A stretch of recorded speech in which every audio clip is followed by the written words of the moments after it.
What's up, ladies and gentlemen? This is DH Thorne here. I think you guys are going to find this video to be really cool and really interesting.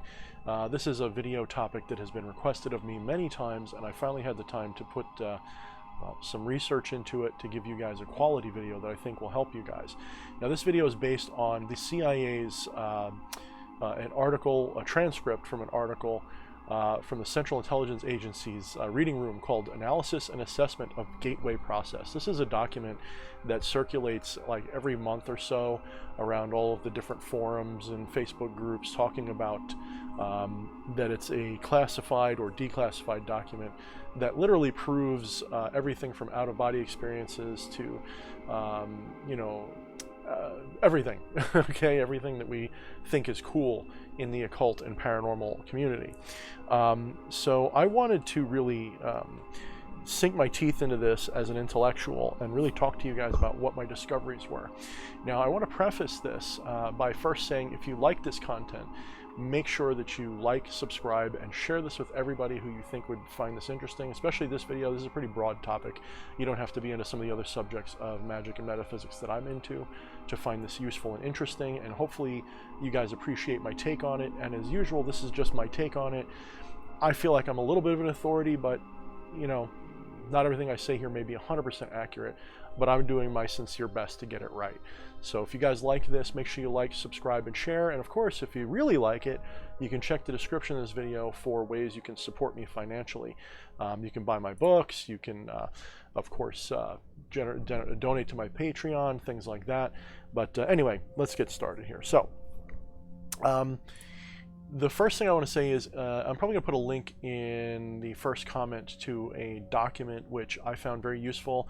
Someone had made a transcript of the document, so you don't have to read the really fine print of the copied, photocopied document itself. So somebody took the time to make a transcript, and there's a couple of minor errors, but all the main details are perfectly fine and laid out. It's like maybe they spelled the word "the" wrong or something.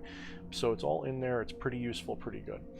Now, I want to preface this review. Actually, I want to start with a summary of what's going on here.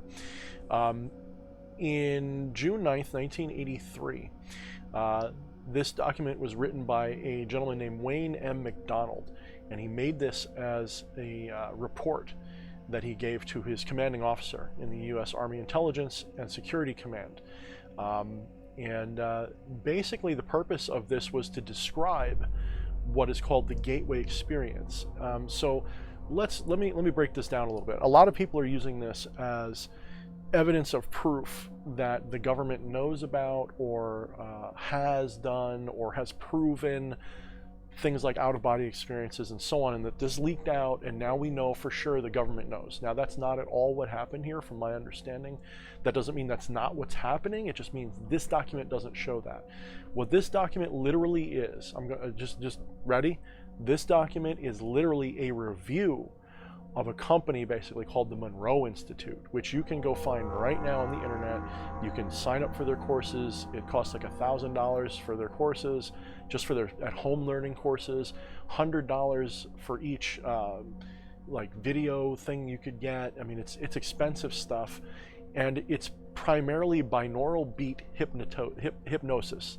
Okay, and I know this from practice and experience. I can validate and confirm this 100%. And I've used it, of course. I've managed to obtain copies of things. We'll just put it that way. And I've been experimenting with them. I've only gone through 2 of them so far, and I can tell you that I plan on going through all of them, so some of my opinions may change, and I'm not discrediting any of this. I'm just saying that's what this is. This is literally the Monroe Institute's Gateway Experience or Gateway Process is a series of tapes, as they called it, because originally these were on tape in the 80s. Eventually put on CDs, and you can now get them in MP3 and WAV format. Where you listen to them, they contain hemi-sync binaural beats, along with meditative hypnotic suggestions with a nice pleasant voice narrator who I think is Mr. Monroe or whatever his name is.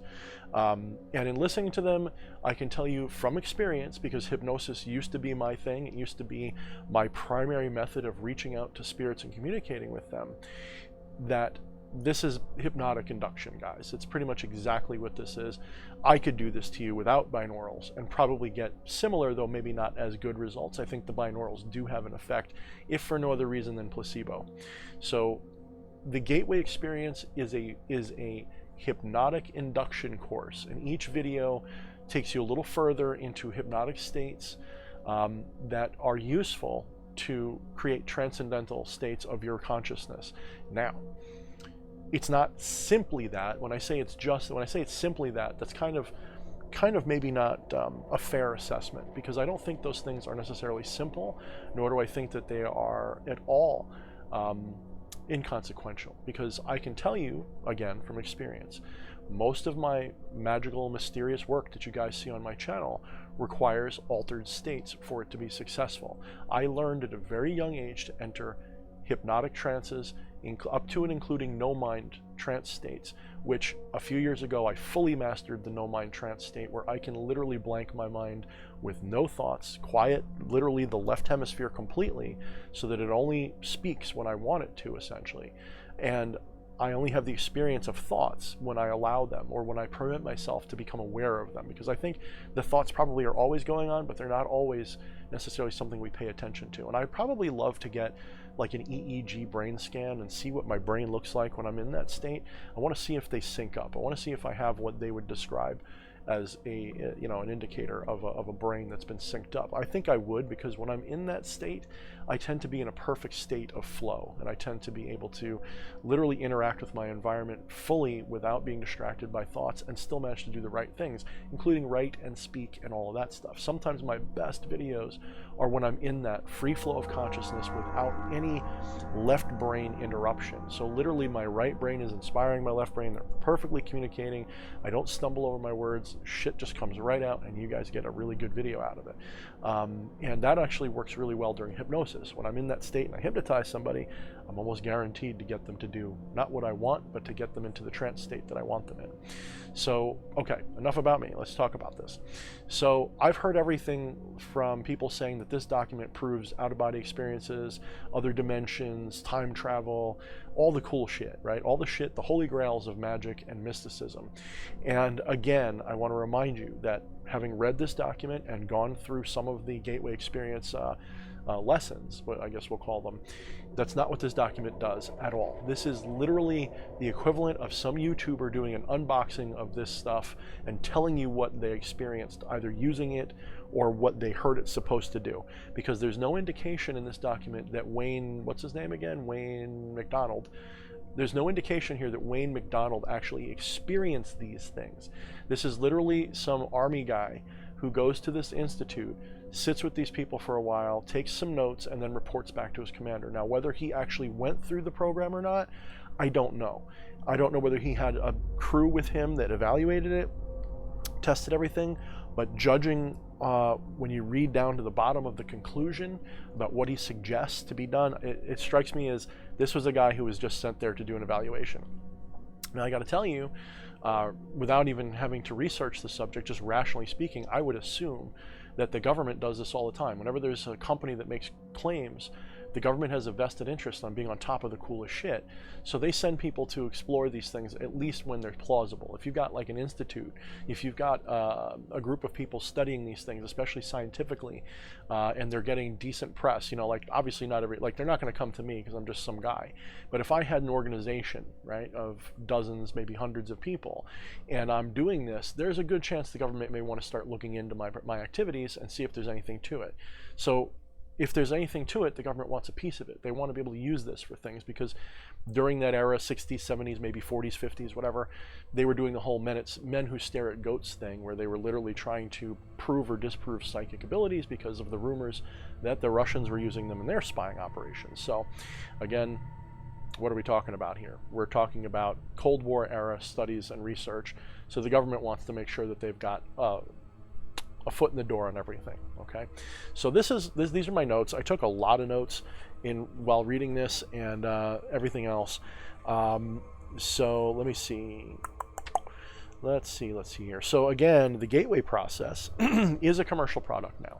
You can literally look up the Monroe Institute and you can, for quite a bit of money, more than I would charge you for mentorship programming, you can participate probably in a better program than I can do, even with my mentorship, and get lessons that will, both at home and lessons you can take there. Obviously, COVID's a thing, so if you go to their website right now when this video's been shot, they're going to tell you that you know, they're closed for their own location for now, but you can study with them, and there's a training course that you go through, and I don't know exactly, I believe they range from like a weekend to a week. So remember, for like $1,000 we're talking, you get a weekend. That to me is a little ridiculous. I think if you have an IQ of over 140 and are able to do some research, you can figure out how to do this yourself. It's not hard. Again, I was doing hypnotic regression and hypnotic trance as young as age 13, and maybe I'm special, but it wasn't that hard to get the average person down into at least a light trance. It really wasn't. Most people are susceptible to at least some of this, and I know that they say that only a certain portion, you know, are immune to it, and you know, when I say immune to it, I think there's certain brain states that are harder for people to transition out of without more practice. So most people off the street, you know, 50-50 chance. Some people are very susceptible, where if you lay them down and you go through an induction sequence, they will literally go into a deep trance, and you can fuck with their brains. Not like make them do what you want like in the movies, but you can definitely influence their consciousness and have their consciousness be clear and talk to you almost in a dreamy state. And that's literally what all of this is meant to do. So it uses let's see here. Gateway process, as far as I can tell thus far, is a hypnotic induction system, not unlike those that I used as a boy, but it also uses binaural beats called hemisync, you know, that's their brand, I guess, of audio recordings, which that is the useful part, and I've had quite a bit of experience with binaural stuff. If you want, you can go into my playlist. You'll see I have some binaural experiments there, including chants to different spirits using binaural beats of slightly different frequencies for experimental purposes. Of course, warning, you know, if you're psychotic or something, who the hell knows, you know, please be careful. Now, my preliminary experiences using the intro session that is freely available, you can go to on YouTube, you can look up Gateway Experience Wave 1, and you can find the initial video. It's about 33 minutes long. All of these are between 30 and 45 minutes long, and it's quite pleasant. It's basically like, you know, old technology. They have like the weird little computer beeps started off, and then the guy talks to you, and it's like a nice announcer voice. It's pleasant. And then they start with the binaural tones, and they walk you through some visualizations, and then they leave you alone to kind of bask in the glow of your mind, and then they take you all over the place.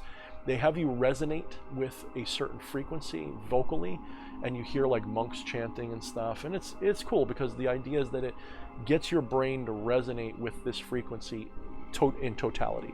So it's not just a binaural beat that goes in one ear and out the other, and I'll explain that in a moment, but it also engages your voice, your own invocational voice, your own ability to intone, which is really good, actually. That's something I've never done, and in doing it, I felt something. It was actually a nice improvement on what I already do. And I can tell you that to my level, this is rudimentary. In fact, this whole thing talks about what are called different focus states, focus levels, and they go from 1 to something like 30 or 29 or something like that. And the first 21 are of use to a living being. Everything after that is like comatose or dead. So when you're focus level 1 through 10, you're in a descending level of consciousness. When you hit 10, you're in an interesting state of quasi-hypnotic, suggestive mental state. When you hit 12, you're approaching an out-of-body state of mental activity. When you hit 15, you can go back in time. When you hit 21, you can go forward in time. In fact, time loses meaning at 21. So focus 10 state is quite easy for me to get to. I can easily, without any outside help, achieve what is considered a focus 10 state, which is literally my mind is awake, but my body's pretty much asleep. And this is not hard for me. It takes me like 3 minutes to get myself into that. I lay perfectly still. I ignore all stimulus, all itches.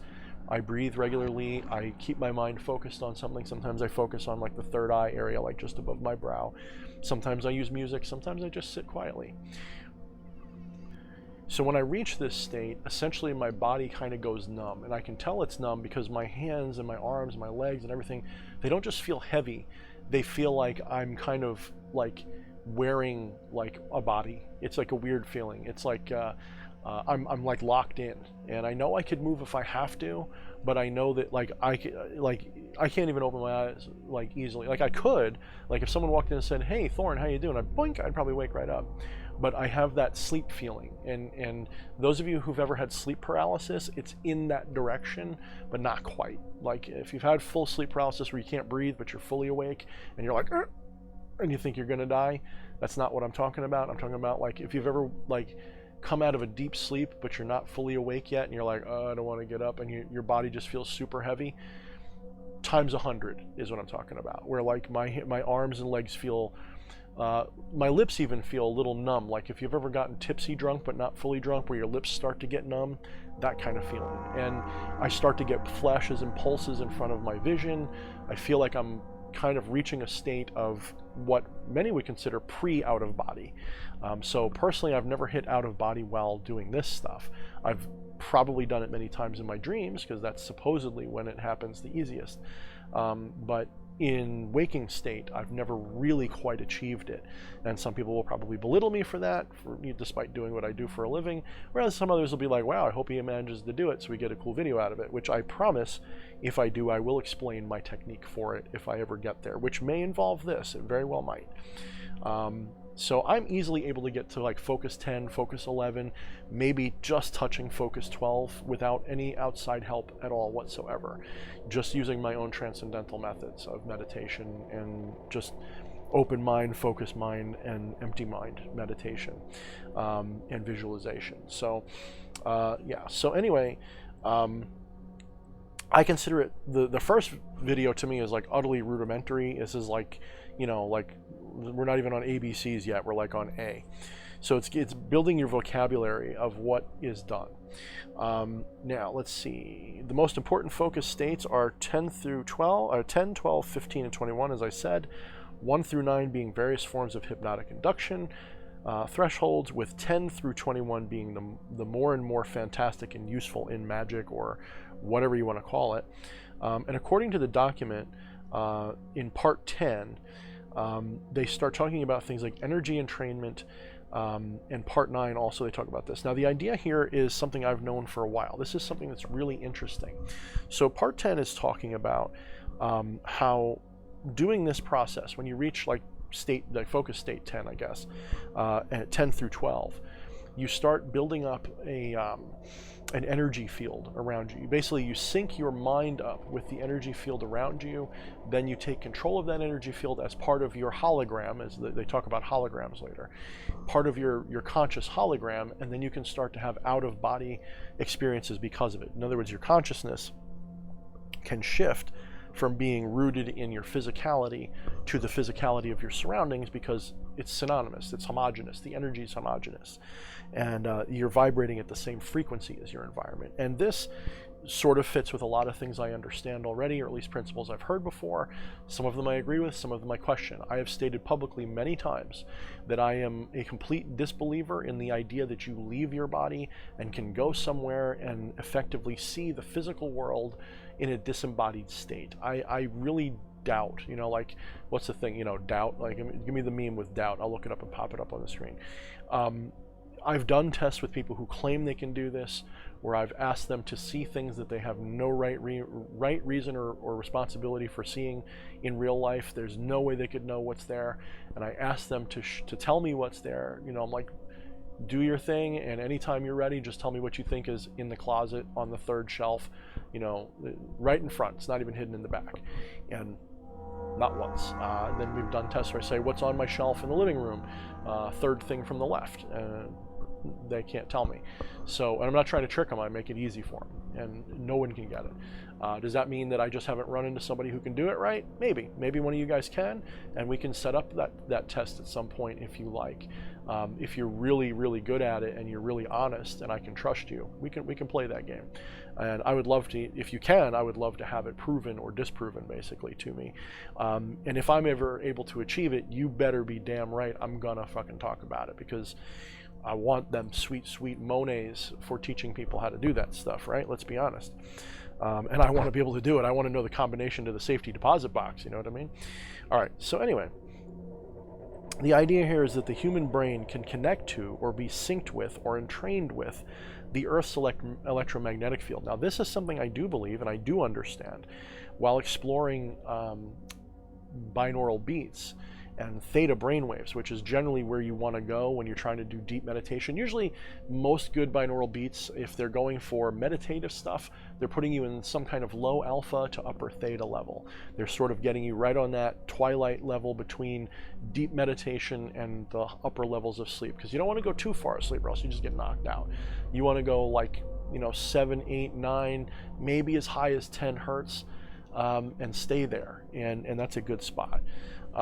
Anyway, during my investigations of binaurals, I learned that the Earth's magnetic frequency averages, I got it here, it's called the Schumann resonance frequency, it averages 7.83 hertz. And that's right in the middle of the spectrum of human theta waves. And it actually turns out most mammals use theta waves for different things, usually for sleep processes, or it's part of their hippocampus deep down inside of their brain. Unfortunately, science doesn't know much about our own hippocampus because it's buried deep within the meat of our brain, and it's unethical for them to stick probes in there, so they can only do surface readings, EEG readings of the surface of our brain or the very upper levels of it. So basically what they know in science is that when we go into REM sleep, the upper surface of our brain reaches approximately the lower theta or somewhere in theta, and that's considered REM sleep for us, and that's when we dream. Now, the theory that I've been working with for a long time is the idea, if we want to, maybe pluck my mystical ideas out for a minute and just go with the rational, like where I laid my hat as a skeptic 10 years ago, was the idea that the human mind resonates with this frequency of the universe, resonates with at least the Earth, and our consciousness then joins the consciousness of Earth, because that frequency, to me, that EM frequency of the Earth, may be consciousness itself, and our bodies tune into that frequency. It may be, in fact, that our brains, and I'm pretty sure of this, by the way, I'm pretty convinced, it's going to require one hell of a proof from science to disprove this in my own personal functioning philosophy. The brain is not the generator of consciousness, it is the receiver. It is a receiver transmitter, it is a radio, and consciousness is a field that we are all in. That consciousness has frequencies, and we resonate with the frequency of Earth. And so we are literally like avatars for the Earth, okay, if you want to think of it that way, which of course, makes a lot of the green people happy to think about. To hear a Luciferian crazy motherfucker like me say that makes them pretty happy to hear. All right, so while exploring binaurals, I learned this, and when I applied this, it made a lot of sense to me, and it does really kind of resonate with the idea of how you might have out-of-body experiences and travel the Earth, your consciousness shifting from out of your body to somewhere else in your environment. Makes total sense. It's kind of, it's plausible at the very least, right? And to me, as a magician, a sorcerer, not just a seeker, part of how I do things that I do is I need to have kind of a rational belief structure that allows me to not doubt what I'm doing, so that it makes it easier for my subconscious mind to wrap itself around the process and do it. So in other words, a true skeptic has a hard time doing magic, not because you need to believe in magic, but because you need to at least think it's plausible and possible.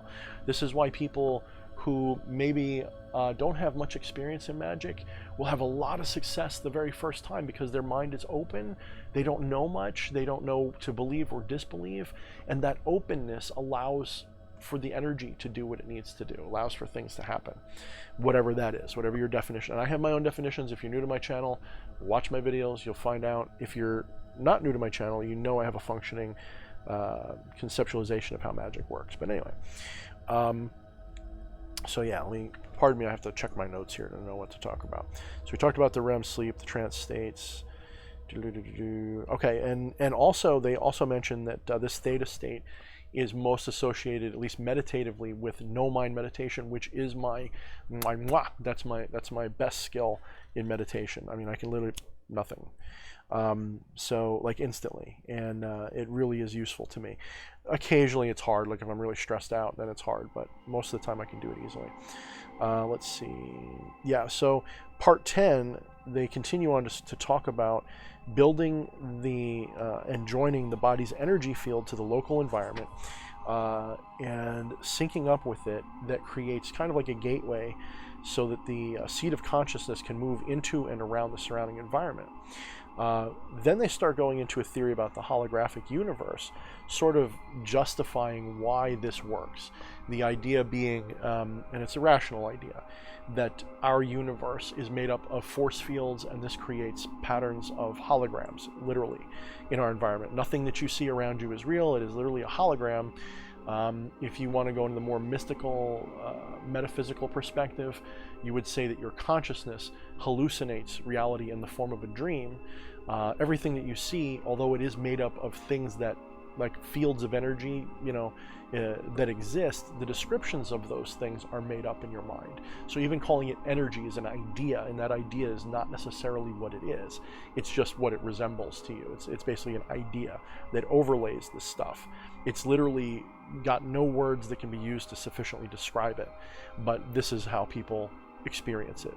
To put it another way, we all can have the experience of something like this gemstone. This is a nice piece of citrine.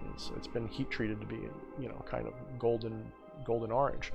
But that color, golden orange, what that actually looks like to each of us is unique. No two people are going to see that the same way. And I don't mean just because your monitor might be different. I mean your consciousness experiences the color orange most likely differently from everybody, because we do not have a language which allows us to describe that color beyond calling it a color. I can say that's orange, but what orange looks like is completely up to you. I have no control over what you think of when you see the color orange. If I tell you to imagine an orange, you'll visualize an orange, and I may say, what color is it? You'll say it's orange. I'll say, what does orange look like? You don't have language to describe what that looks like except by comparing it to other orange things. So you could say, well, the orange reminds me of a setting sun. I'd say, yeah, I could see that, but what does orange look like? Nobody can describe that. I challenge you to find someone who can, to the point where you can actually see it because of it. So anyway, the idea is that our mind and brain exist in a hologram, and it's actually a fractal. Like all holograms are fractal in nature. Any piece of the hologram will reproduce the entire hologram, or similar enough. It's a self-similar fractal. So there's elements of fractal geometry involved, golden ratios, phi 0, 1, 1, 2, 3, 5, 8, 13, 21, 1.618, I think 0, 3, 3, something or other. All that good stuff that we know in sacred geometry could easily fit within this section when they talk about the holographic universe. But at this point, I'm noticing the guy who's writing this, as we go from the beginning, which seems rather rational, it seems like he understands fully what he's talking about. So when I'm reading this, and I'm reading what Wayne is writing, he goes from what seems like stuff he's familiar with to now I'm just parroting what someone's telling me at the Institute. I can kind of tell there's like a tone difference, because he stops talking about it like an observer and more like a reporter, and that's important, guys. Please keep this in mind. So he starts talking about this stuff, and a lot of it's good. He quotes, he quotes Keith Floyd, which has an interesting statement. And Keith Floyd was a psychologist, I believe. Contrary to what everybody knows, or what everyone knows is so, it may not be that the brain produces consciousness, but rather consciousness that creates the appearance of the brain. So in other words, the idea of that statement is that what most scientists and biologists today think is that something about this goop in our head, the way it works and interacts with itself, produces consciousness. Consciousness is a product of the brain. But this idea is that consciousness produces a brain. Now, there's a lot of different ways to examine that statement, because it's kind of a nebulous statement. It doesn't make entire sense. It could mean, if you're like a panpsychist, there's different levels to that possibility. It could mean that consciousness creates the universe, literally like it creates a big bang. And I don't mean just in the subjective experiential sense. I mean it literally organized matter and energy to create a big bang. That's one interpretation of that statement. The other one is, this is a timeless, eternal object, which quantum physics agrees with. And consciousness creates time by moving through it. And so therefore consciousness literally creates a brain, because it observes the goop in this material and says, that's a brain and this is how it works. by no other measure does it work. So consciousness is not generated by the brain is experienced by consciousness. Okay, that's a wild idea, which is similar to the one that I'm always talking about, which is that the brain is more like a biological antenna for conscious frequencies, and consciousness is transmitted and received. In other words, there's communication between the brain and the consciousness field. Your body is an avatar for galactic or at least planetary consciousness, possibly. All right, so let's see, let's move on. There's discussion of time and space as illusion, which is very useful. They talk about some interesting concepts which my notes wouldn't make sense to explain, but they talk about the difference between the material and the absolute being infinity, the material being the finite and decipherable. The idea is important to them because they talk about how the reason why we have the experience of time and space is because these things are constraints. So in other words, when energy moves through space, that's what the experience of time is, energy moving through space. If there is infinite space and that energy is spread out through it, there's no concept of time. But if you have a small little block of space and energy passes through that, now you've got an experience of time. So this is how time gets created, is in this material. The closer you get to a material plane, the more time exists. The more you get to an infinite expanse, the less time exists. So the realm of the ultimate big is timeless, and the realm of the infinite small is timeless. It's as you approach this middle layer that time suddenly becomes rational. So let's see. So they say the out-of-body state can lead to timelessness, because as the consciousness leaves the body, its relationship to physicality is changed, and it rejoins the conscious field, which is kind of universal. Okay, it's so much bigger that time loses meaning, or at least changes dimension, we'll say. And then we hit a section which I have a big problem with, section 24. And there's this gentleman, I think his name's Bentova, or Bentoven, I forget, I wrote it wrong here, kind of scribbled it out. He talks about the Big Bang and the toroidal universe. Now, modern science has pretty much utterly refuted the toroidal universe theory. So his whole idea of a cosmic egg being a toroidal universe in which the universe is a black hole, white hole pair, and that energy is sucked in through the black hole and then shot out through a white hole, and that our experience of the universe where we are is somewhere at the end of a long jet of energy that's left a white hole somewhere. And there's a toroidal geometry where all that energy returns to. Now, this can still make sense if we take the geometry and make it not one of space but of time. So this is going to be this is going to be big brain shit for you guys. If you're not used to this stuff, forgive me. The idea here is that time-space being a four-dimensional space, which is kind of wrong because time is an illusion. According to relativity, time is relative to the observer. So we've got a problem immediately with this. But let's pretend that space and time are connected. And essentially, this theory says that the Big Bang was the opening of a white hole, and all of the universe exploded out of that and will return to the black hole at the other end. Maybe, that's plausible, I suppose, if we're doing it in a linear context, assuming time exists, of course. What this could mean, of course, is that the universe we live in being a solid construct. If you don't know what I'm talking about, look up the block time universe. It's an idea in quantum physics that all time and times exist as one solid state. And again, it's our consciousness that moves through it. It's possible in that model that the entire universe is a cosmic egg, and we are consciousness, which began at the heart of the black hole and then shot out the white hole, and we're experiencing time because we're moving through all of the possible iterations of matter and energy that's produced by that event. And it's not even an event, it's just a position. It's literally just a place in the multiverse. It's not anything moving, you're moving. In other words, one way to put it is this, okay? When you're sitting on a train and you're going across country and you're looking out the window, trees and shit go by, and you have the distinct feeling like those things are moving and you're stationary.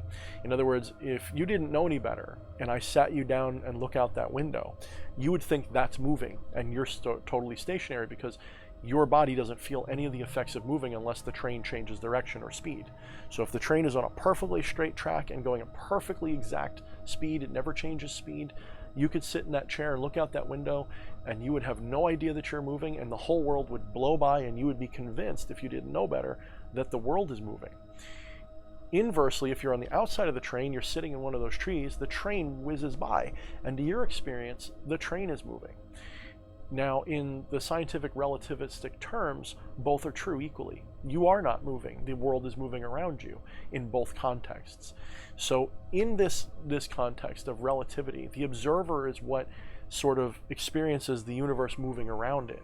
But the two are one. In other words, as above, so below. As the universe moves around you, you are moving through the universe. Both are equally potentially exactly true. So the observer moves to the universe, or the universe moves to the observer, however you want to pretend it, that's what's going on. And this creates the impression of causality, of cause and effect, of before and after. It's an illusion because there is no cause and effect. There is literally just stuff, and you're seeing different iterations of that stuff, all the different potential iterations. And your consciousness is locked into one specific timeline, shall we say.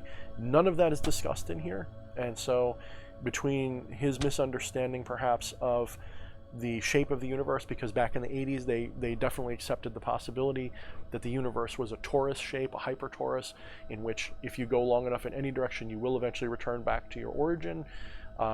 They really did think that was likely. However, they've done measurements now of basically the flatness of the universe using techniques which for me to explain would be a little difficult in the context of this video, but they measure basically light waves moving across space, and they look to see if there's any variation in it, and they determine how flat the universe is. Basically, it's like if you take two parallel lines and have them go out far enough, the two parallel lines will, if it's a flat universe, will stay straight, but if it's curved, one way or the other, they will either diverge and get wider apart, or they'll get closer and closer together. And they discovered that the universe is either flat or so close to flat that it's like 0.000, something like that, 1 off of flat. It's so close to flat that even if it was not any flatter than their numbers allow, right now it's like 0.001 or something like that, even at that level of flatness, the universe is so vast that there's enough space for there to be matter in every configuration repeating at least a couple of times. In other words, you likely exist, an exact copy of you somewhere in the ultimate universe already, just because it's so flat. And if it's perfectly flat, you certainly exist again in exactly the same configurations and every variation thereof. So somewhere in the multiverse, literally maybe even the same universe, there is a version of me that has blonde hair and everything else is the same. So that's the many worlds interpretation of this fact. So the only way that that's possible, because they've pretty much proven that the topography of the universe is as flat as their measurements permit at the moment, indicates that it's not a torus, or the torus is so enormous that, again, it wouldn't matter. The universe is so big, there'd already be not infinite, but there'd already be a number of copies of you floating around out there. That's how big it is. That's assuming equal distribution of matter, as we see. See how big my brain is, guys? Sorry. All right, anyway. So it does kind of utterly dash his ideas of the cosmic egg, at least as written. I can think of ways that the cosmic egg could still work if, again, we take the space coordinate out and make it time-space. Then it makes total sense. So, in other words, instead of it being a spatial egg, it looks like the universe we have. It's perfectly flat, but the time circuit is like the egg cycle. That is entirely plausible, and I will stick to that for sure as possible. It kind of almost fits with what I'm describing. So anyway, in section 27, they talk about how consciousness is able to separate from physical reality completely and can interact with intelligence in other dimensions. Presumably, that would mean that intelligences in other dimensions can interact with us by doing a similar process. this could explain fully spiritual beings that we interact with in magic. So when we commune with gods or angels or fairies or whatever the hell you like to call them, I just call them egregoric entities. When we interact with those beings, we very likely are interacting with other intelligences somewhere in the multiverse that are able to commune with us, and that's what we're dealing with on some level. Or they might be part of this universe, whatever they are. There are other intelligences that are capable of this behavior, and we interact with them. And it also makes a statement that memory is a function of consciousness and not the body. Now, the problem with that, and I'm not saying it's not true, but I have two contentions with that statement. This is in section 21, quoted, "Memory is a function of consciousness and not the body." My contention with that finding is that it's pretty clear that there's parts of literally the surface of our brain, like the prefrontal cortex and the posterior cortex, which contain different kinds of memories. And if you take damage to those, you can lose short or long-term memory. Now, this could either mean that memory is stored there or accessed there. Just like I said, the brain is an antenna for consciousness. The brain might be an interface with memory, the Akashic record, if you will. It's possible that the brain is an interface with the Akashic record and does not store information. And when we damage the part of the brain that maybe accesses your 10th birthday, you don't forget your 10th birthday, you just lose access to it as an embodied being. But your higher consciousness doesn't lose it. That is possible. The other contention I have with that statement, and it's not a contention, it's just kind of like a if then maybe who knows what, is in the case of reincarnation, which I'm pretty consistently a believer of, but not for the reasons most people assume. I don't think you die and get reborn. I think that you are a conscious being that moves through time-space and experiences whatever timeline you want, which might mean you go to another body at some point. So in the act of reincarnating, why don't we, if memory is part of consciousness, why don't we bring it with us? So either source consciousness is not accurate, but this document actually goes to great lengths to explain that source consciousness kind of is real, but individual minds are individual minds within the source consciousness, that they do exist as separate entities, and they're part of a collective consciousness, a whole. So if that source consciousness concept is true, we are all the same being reincarnating as each other all over the place, living each other's lives constantly, even simultaneously. And that makes me wonder, like, so what about the memories of when I was you or when you were me? Why don't I have access to that? And if I do, how do I do it? And if I don't, why? So either our memories are located in the brain, or the memories that our brain have access to are body specific. In other words, while you're embodied, you can only experience the memories this body has imprinted on it. And then when you transcend the body through death, then those memories, being part of this Akashic record, quote unquote, we now have access to fully as a consciousness. That is possible, but those are my contentions with the statement that memory is a function of consciousness and not the body. Now, their reasoning for saying that memory is a function of consciousness has a lot to do with their hemisync technology. The idea is that the left and right brain create reality because the one compares its experience of reality to the other, and in where the differences exist emerges the universe that we experience. So in other words, the left brain has a very analytical perspective of the universe. It gives things names and shapes and shit that we call things and language. The right-hand side of our brain has feelings and abstractions and things like that. And where the two kind of collide and differ, that's where reality forms. And when I say differ, I don't mean disagree. It just means where they have sort of like if you clap your hands together, that's what makes music. I mean, that's what makes a sound. In other words, there has to be some kind of a difference between them. And so the idea here is that time is a comparison of the before memory to the current memory to a future context. And so that in order for that to work as a part of consciousness, you need to have memory. Memory is a part of what creates reality all around you. Even the instantaneous moment that you're living in is a comparison of something that came before. So without that comparison, consciousness can't experience reality. And so that's the reason why they argue that memory, at least for that reason alone, must be a part of consciousness. And I see where they're coming from. It's a little confusing maybe for some of you, but I hope you're getting what I'm saying. Honestly, though, at this point, we realize that Wayne, the author of this document, is completely out of his depth. I wrote that specifically with like a smiley face. Wayne is out of his depth here, especially when we get to section 30, because you can tell at this point he has absolutely no experience of what they're talking about. So maybe he experienced the course a little bit. I don't know if he did or not. There's no evidence that he did, but my intuition says maybe they did it to him a little bit. Maybe he got to try it a little bit. Maybe he took like a weekend course and he experienced these different things, maybe up to like, focus 6 or something. Maybe he started to get into these states, and so he kind of understands what they're talking about. But once he starts talking about section 30, where the applications of all of this are, you can tell that this is kind of like he's quoting what the Monroe Institute is telling him it means.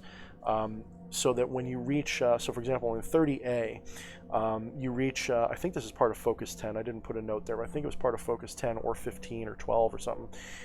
Your problem-solving capabilities get better. So section 30A talks about problem-solving, and it discusses what I call sudden gnosis. It's the idea that you can suddenly be inspired to know something that you have no reason, right, or ability to know, and not just in the, like, your head is filled with words telling you it, you just suddenly know stuff. So like when I'm working with a spirit, one of the most common ways that I get gnosis is not I have a vision and I'm sitting there and he's teaching me 1 + 1 = 2. It is I ask, like, say, King Paimon for an answer, and sometimes I get like a word answer. Other times I get a mixture of words or visions, and other times I quite literally get just a boop, and I suddenly know the answer. Like I can write it down. Like it's like suddenly just in my head. Sometimes it's a combination of all three of those things, and they say that very specifically. Problem solving, they discuss problem solving, and it can lead to sudden inspired solutions to problems, similar, as I put it, in my context, to how spirits communicate. So sudden inspired solutions to problems that can take the form of just sudden knowledge, sometimes accompanied with verbal or visual things. Like I think they said in it, I don't remember exactly, in section 30A, they said, I believe they said it will sometimes be accompanied by visions and thoughts, but they're like precursors. Like you'll have a vision of like an egg cracking, and then suddenly you understand the universe as an egg, something like that. Okay, 30B. This one's where the idea of magic comes from. It's called patterning. And patterning is literally, in my opinion, a form of magic, a magical manifestation, and when done properly, it even goes so far as to say this, when it's done properly, it takes time and has a very subtle effect. It creates subtle changes. However, big changes, quote unquote, could succeed in dislocating his existing reality with drastic consequences. The his being the person of the study. So patterning is this idea that through use of these induction techniques and going into this kind of out-of-body or near out-of-body state, you can pattern reality. You can change the hologram, but you need to do it on small levels. You can't do it all at once, because then it gives you a psychic break, essentially. And this is something I've said in my own Become the Maelstrom. I talk about how your dreams can become lucid, but there's a cutoff where if things become too lucid, you realize it's not rational, and you tend to snap back to a different reality. So like when you're having a lucid dream at night, and you suddenly have a lucid moment in your dream, the wacky thing that happens is usually very soon after you've begun a lucid dream, you wake up to full waking consciousness. Now, I think they're the same thing. I think the sleeping side and the waking side are the same. It's just a different context of experience. I think one is more disembodied and one is embodied, or one is just a different part of Maya, we'll say, different part of the illusion. But in this, it's literally reaffirming what I've said, that magic done properly doesn't cause exquisitely dramatic changes where like the sun goes out, but you can do amazing things. You can still do amazing things, and they might take time to manifest, and it always manifests via rational pathways, in my experience. And when miraculous things do happen, it's usually in a way that you still rationalize and can still accept. Like I said, you don't do a magic spell for money and money just appears on a table. If anyone's able to do that, please impress me. I don't think you can. But Some people claim they can do this. Maybe they can. Maybe when they do that, they go off into an iteration of the universe where such a thing is possible, and I stay behind in this impossible universe. Very likely, very possible. But for now, I would say no. You can't just go boop and money appears in a way that's tangible and can be spent, at least not in the materialistic sense. Could I do this in the astral? Yeah, I can make money appear astrally for me. I can have the symbol of energy, which is money in this material world, just manifest on my table, and I could use that and pay a spirit a debt. And especially if it's really energy, if it's represented by my own energy, then yeah, it could work that way. But to manifest money and then go pay my rent with it, But I could do a ritual, I could do magic, I could do patterning to cause abundance in my life to make it easier to pay my rent given enough time. Totally plausible, totally possible. And it would happen via slow, mundane changes. That's kind of what this is saying. And it's saying if you try to go the route where you make money just appear in your hand, then you'll have some kind of a psychotic break with reality, kind of like in that Arnold Schwarzenegger movie. Oh my goodness. Oh shit. oh my God. Recall, Total Recall. And he goes in and says, you're going to have a psychotic break, It's kind of like that. You'll have complete loss of sanity. So let's see. Section 30 continues to discuss things like healing, divination, remote viewing, and more. It talks about focus 15. And focus 15 is a state of consciousness where past regression is possible. You can start to see your past vividly, and then when you get a little further, like I don't know if it's a different state, like 16 or something, you can start to experience other things, histories, including other people's at some point. Then you get to focus 21, and this is as far as a human being can go before they become comatose, theoretically. This is so much on the edge of comatose consciousness. In other words, your body is so dead ass asleep and your own mind is so close to the full sleeping state that it's very near comatose levels, but you're still able to be mind awake, body asleep. And when you can do that in a controlled manner, and they say that it can take years to get to that level, and I don't even know if they've done it, because this document doesn't say that you did. I think a lot of this is theoretical. I think a lot of it past a certain point is theoretical and has not been proven. And I know for a fact that this guy Wayne did not experience this nor saw it proven. This is just their words. He is returning these words to his commander. So Focus 21 supposedly gives you future sense, precognition, divination of the future. And it's not likely possible for most people at all. All right, so here's the conclusion. And 38 is the section of conclusion in the document.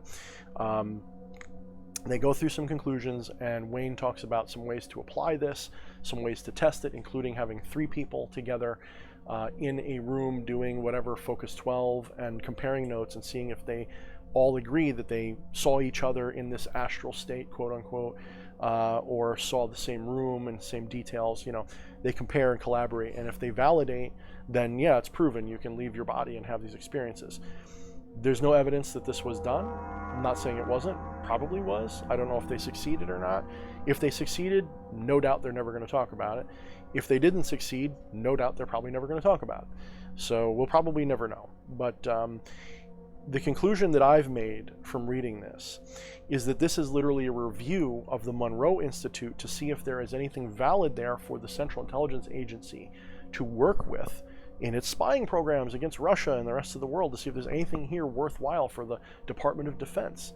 Quite literally.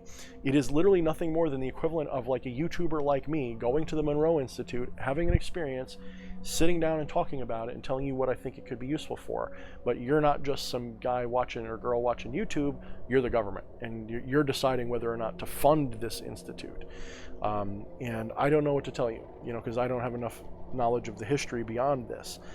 Maybe they did. Maybe they had a relationship that continued. Maybe the Monroe Institute is a front for an ongoing program. Maybe there's just so much going on here that we'll never know. Maybe all of this is CIA mind control, and if you listen to all the series of tapes, your brain gets warped. I'll find out, because I'm going to probably go through them all over time. So the final verdict is, this is not a nothing burger, but it is not a smoking gun. This is not proof in other dimensions. This is not a proof in astral body, out-of-body experiences. Not at all. Read the document, read it verbose, really read it. really understand what you're reading, it doesn't make that claim. It is literally a report that was filed. And reports, look, I'm not in the government, but I'm sure, knowing what I know about how people work together and bureaucracies, you get some fucked up wrong reports and reports that make claims that are not true. So I have very little doubt that the person went there and was just sincerely reporting his experiences as they were given to him. And I really don't think that he progressed very far through the program, because you can kind of feel a point where he doesn't get it anymore and he's just recycling what people are telling him. Just like I would do. If I was a reporter and I don't know, how to change a carburetor, repair a carburetor or something, I would just tell you what the guy told me. I wouldn't know how to do it, so I couldn't articulate it. So that's what's happening at some point. He loses his ability to articulate, and he's just repeating like his notes. He's just taken notes from someone who does know, and he's repeating them. So it's second-hand, third-hand, fourth-hand knowledge. It's not even first-hand. So it's not very useful. So that's it. Basically, they got a report of the Monroe Institute, and it ended up with, all of the theories in the report and recommendations on how the government might proceed, but absolutely no statements about whether or not this was a valid, useful, effective, correct, accurate, or any other form of, those qualifiers for this process. So that's it for my notes. So from this point forward, I may return to this subject when I've completed more or had more success with the gateway experience stuff that I acquired.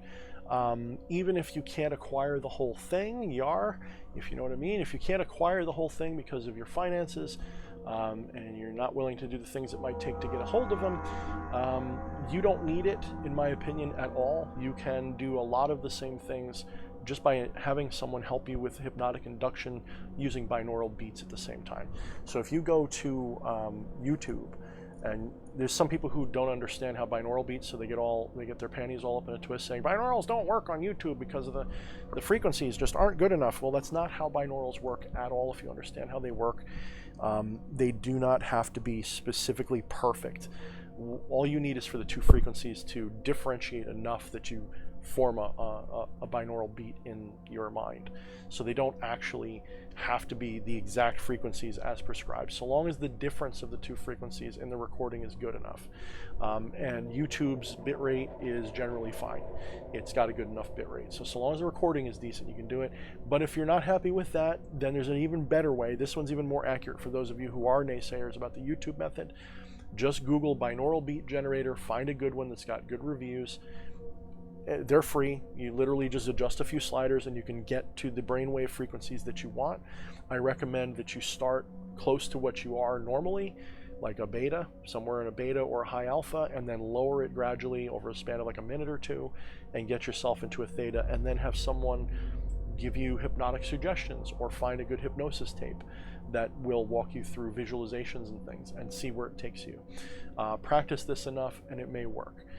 So, final verdict, definitely cool, definitely something I had a good time exploring, definitely something I'm going to be looking into. Not at all in any way conclusive evidence or proof that any of these claims that people have been making about this document are true.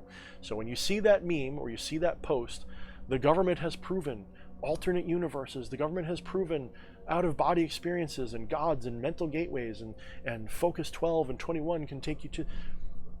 No. Government did not prove. They're not sitting on hidden documents that prove it. This isn't some kind of revelation that aliens exist that's been just kind of secretly leaked out. This is a very benign document that is just a report, and when the higher ups got this report, they might have laughed their asses off and flushed it right in the garbage, and it just went into a bin somewhere and filed, and then that's why they released it with the Freedom of Information Act.